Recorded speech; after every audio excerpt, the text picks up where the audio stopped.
We spend a staggering amount of our lives pleading our case, clarifying our tone, defending our intentions, and trying to prove to the people around us that we are who we say we are. This pursuit of external clarity carries a silent, heavy cost. If the goal is to reclaim a sense of internal sovereignty, we have to look at how this endless desire to be understood might actually be the very thing keeping us trapped. When we feel misunderstood, our instinct is to blame the listener. We rarely step back to ask why we have such a desperate, agonizing need for their comprehension in the first place. The Swiss psychiatrist, Carl Jung, spent his life mapping these exact emotional patterns. He saw that our obsession with being validated by others is often a sign of a deeper, unexamined wound in the psyche. Jung redefined how we experience human isolation. He observed that loneliness is rarely caused by a literal absence of people. Instead, it stems from being unable to communicate the things that feel profoundly important to yourself. Modern life is saturated with constant connectivity, yet this barrage of messages often hides a crushing weight of the unsaid. We talk more than ever, yet we feel emotionally unheard because we are filtering out the parts of our reality that others might find inadmissible. True loneliness is an internal disconnect rather than a physical state. Our frantic urge to explain ourselves is a symptom of this isolation. We are attempting to use words to bridge a gap that we have spent a lifetime widening in secret. This internal gap is not a natural defect. It is a construction project that begins the moment a child learns that their natural behavior carries a social price.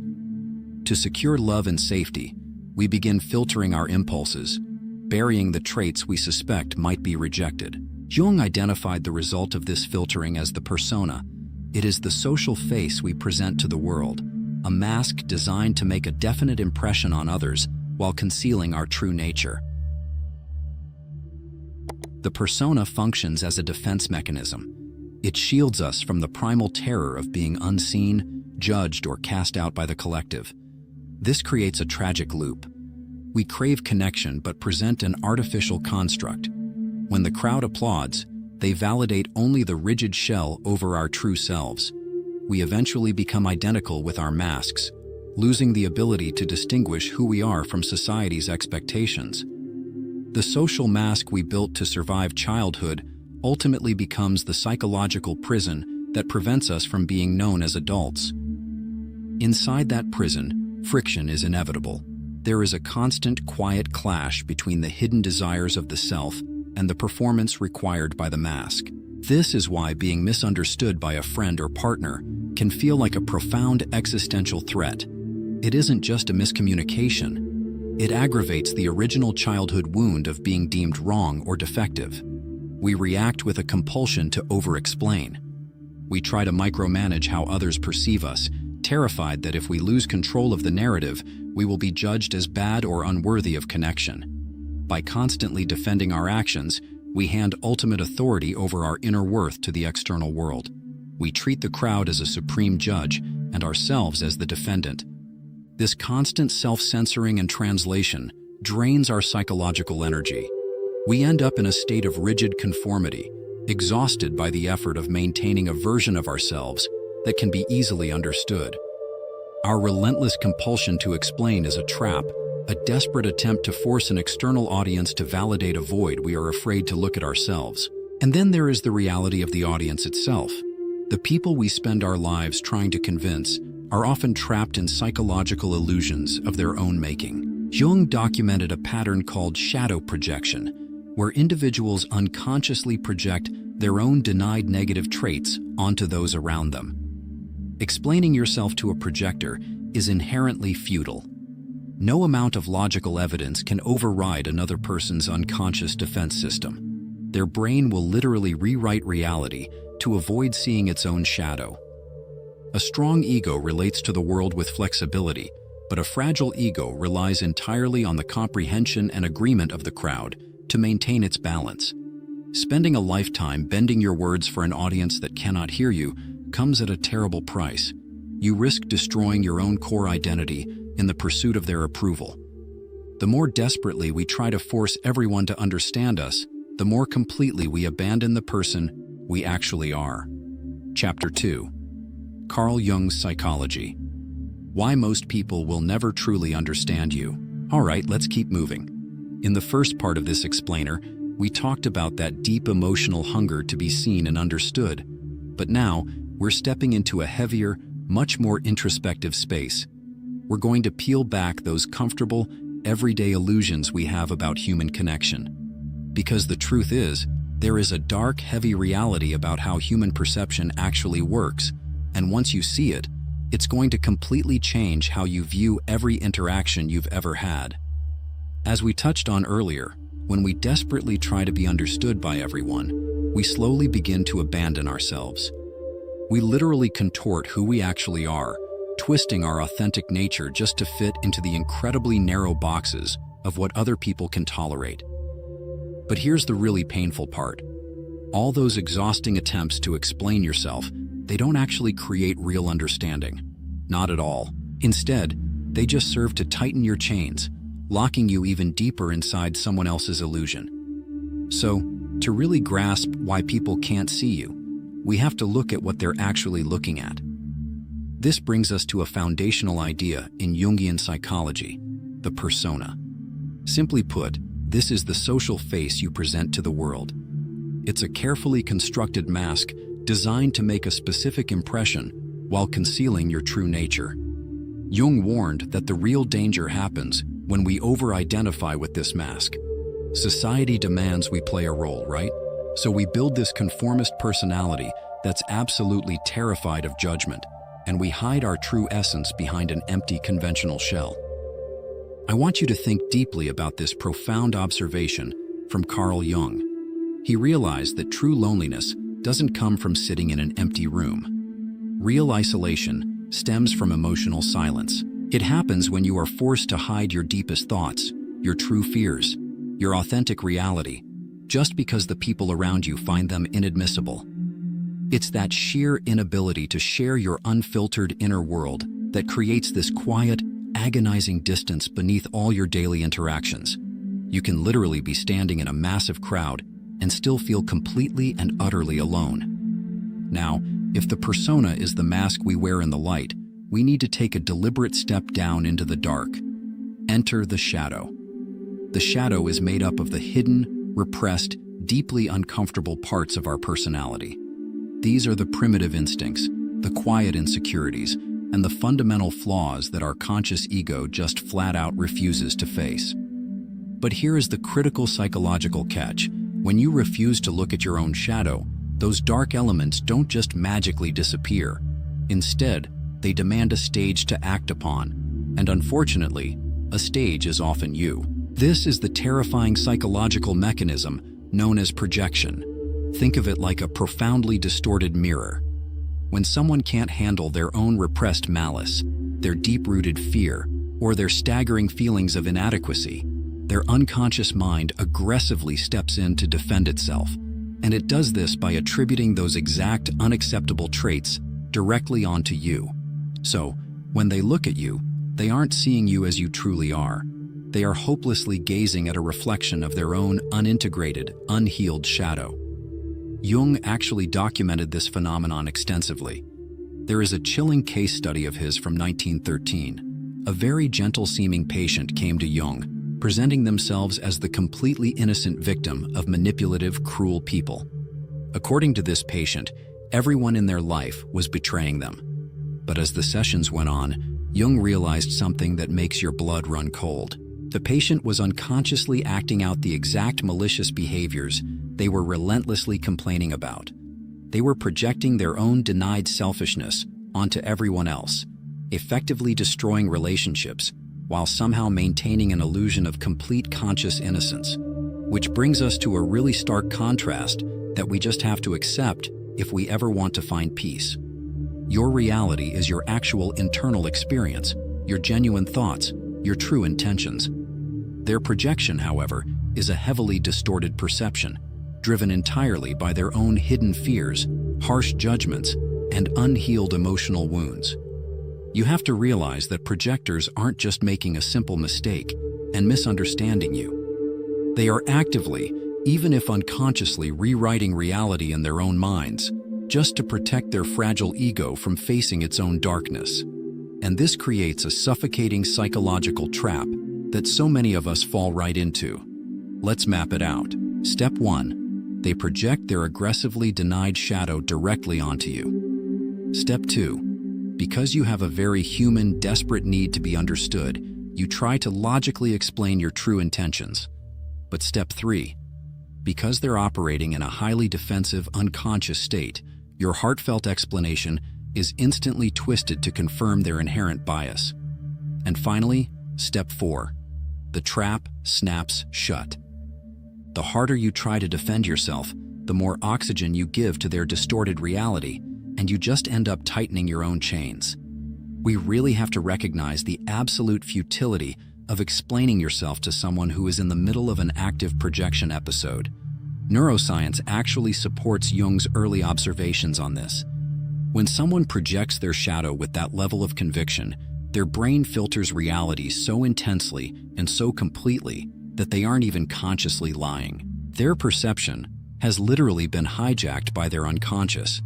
They genuinely believe their distorted view of you to the terrifying point where they could probably pass a lie detector test with their completely false convictions. So, why on earth do we keep endlessly trying to explain ourselves to them? Well, Jung put it pretty bluntly. Every form of addiction is bad, no matter whether the narcotic be alcohol, morphine, or idealism. And make no mistake, we are often severely addicted to the narcotic of external approval. We harbor this draining, desperate need to be seen as good or right in the eyes of others. We dangerously idealize the fantasy of being perfectly understood by everyone we meet. But trying to argue against someone else's unconscious defense mechanism? That is a battle you cannot possibly win. You are literally fighting a ghost. To survive this psychological labyrinth, Jung proposed a truly vital tool: conscious discrimination. This is the cultivated ability to clearly distinguish between your authentic inner experience and the toxic projections you're unwittingly absorbing from the outside. It's a disciplined practice. You have to learn to recognize exactly when you're being handed heavy emotional material that actually belongs to someone else's unhealed wounds. Because your job isn't to miraculously convince them they're wrong. Your job is to know with absolute, unwavering certainty what is yours and what is theirs. Ultimately, we are faced with a fundamental, life-altering choice here. On one hand, you have compulsive explanation that keeps you perpetually trapped, forever seeking validation from people who are psychologically incapable of seeing past their own inner chaos. The profound alternative is shadow integration. This means courageously acknowledging your own wholeness, embracing both your light and your dark, and permanently releasing that deeply ingrained need for their approval. Let me be clear, this isn't some casual self-help tactic. This is a deep psychological imperative for your own sanity and survival. Releasing that exhausting need to be understood is what leads us to the ultimate crowning goal of Jungian psychology: individuation. This is the profound process of psychological integration, where you develop out of the murky unconscious and into a fully realized, well-functioning whole. True individuation means becoming so authentically, unapologetically yourself, and so deeply rooted in your own undeniable reality that external manipulation literally becomes impossible. Impossible. You become psychologically untouchable. Why? Because you simply no longer need anything from those who cannot truly see you. But of course, this transformative process absolutely demands a sacrifice. As Jung noted, the privilege of a lifetime is to become who you truly are. To return to the true self, you have to endure the stark, sometimes very uncomfortable absence of the false persona. You have to bravely throw off that conventional mask and face your own reality completely exposed. You must be willing to accept the incredibly painful price of true self-realization, and you have to do it without demanding an audience's applause and without needing a crowd to validate your very existence. And so, we arrive at this final, quiet realization. It is time to stop desperately explaining yourself to people who are hopelessly trapped in their own illusions. The arduous journey from compulsive explanation to sovereign clarity takes immense courage. The courage to stand entirely in your truth without a single apology. Yes, being misunderstood is incredibly painful, but sometimes it is the very first sign that you are no longer living inside someone else's narrow version of you. So the question you must ask yourself now is this: are you finally willing to let go of the crowd in order to truly meet yourself? How to stop explaining yourself and become whole. Let's get right into the final part of this explainer. So, we've just uncovered a pretty heavy truth. Most people are only capable of seeing you through the lens of their own projections. And once you deeply realize that your endless explanations are never going to magically create real understanding, a much deeper question appears. How do you actually exist in a world where you're constantly misinterpreted without completely exhausting yourself trying to correct the record? Well, the answer sparks an inward journey toward true psychological stability. But to understand how we get there, we first need to look at what's exhausting us in the first place. That exhaustion almost always begins with what Carl Jung called the persona. Derived from the Latin word for a theatrical mask, the persona is essentially the social face you present to the world. It's highly curated, designed to make a very specific impression, while simultaneously concealing your true inner nature. Think about it. We spend massive amounts of psychological energy frantically maintaining this mask just to secure acceptance and perform for the approval of the collective. Now, Jung highlighted a really vital contrast here. Having a persona isn't inherently bad. A healthy ego relates to the outside world through a flexible persona. It's a necessary tool for societal adaptation. But the danger lies in total identification. This is when you become entirely identical to your mask. You know, the professor who is indistinguishable from his textbook, or the artist who is nothing outside of her canvas, until you are essentially smothered underneath an empty persona.